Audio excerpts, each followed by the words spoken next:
आदाब नाज़रीन, मैं मोहम्मद अजमल अली खान।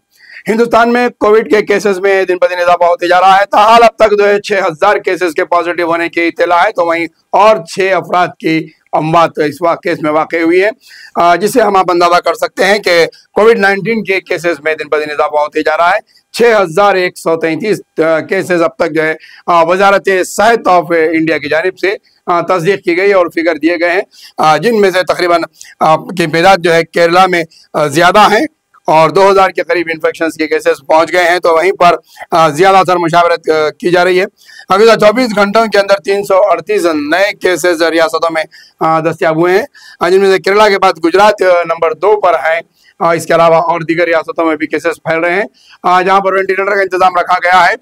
वहीं पर हॉस्पिटल्स को भी तैयार रहने की हिदायत दी गई है और इसके अलावा आवाम को भी शऊर बेदारी पैदा की जा रही है।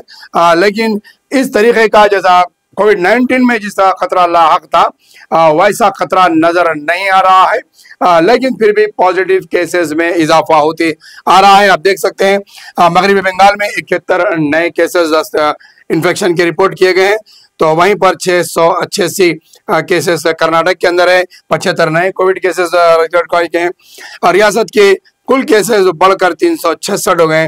महाराष्ट्र में भी इसकी तादाद तकरीबन 600 के करीब पहुंच चुकी है।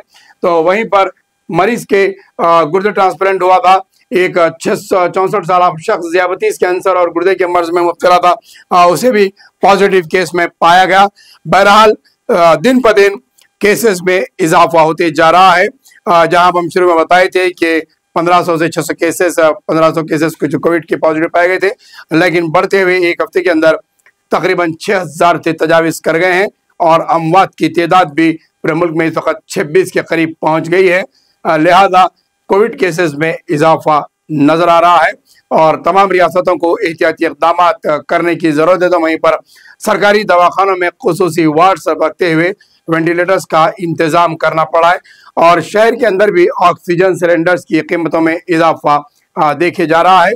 तो वहीं पर ऑक्सीजन की ज़रूरत में भी आवाम की तरफ से रुझानात पाए जा रहे हैं और लोग एहतियाती तौर पर जिनके घरों में सीनियर सिटीजन्स है, जहाँ पर इन्फेक्शन के केसेस हैं, जहाँ पर सांस लेने में तकलीफ हो रही है सीनियर सिटीजन को, 70 साल से ज़्यादा उम्र के लोगों के लिए एहतियाती तौर पर घरों पर ऑक्सीजन सिलेंडर्स रख रहे हैं। ये इत्तलात भी मिल रही है। देखना यह है कि अब हुकूमत किस हद तक इस पे काबू पाती है।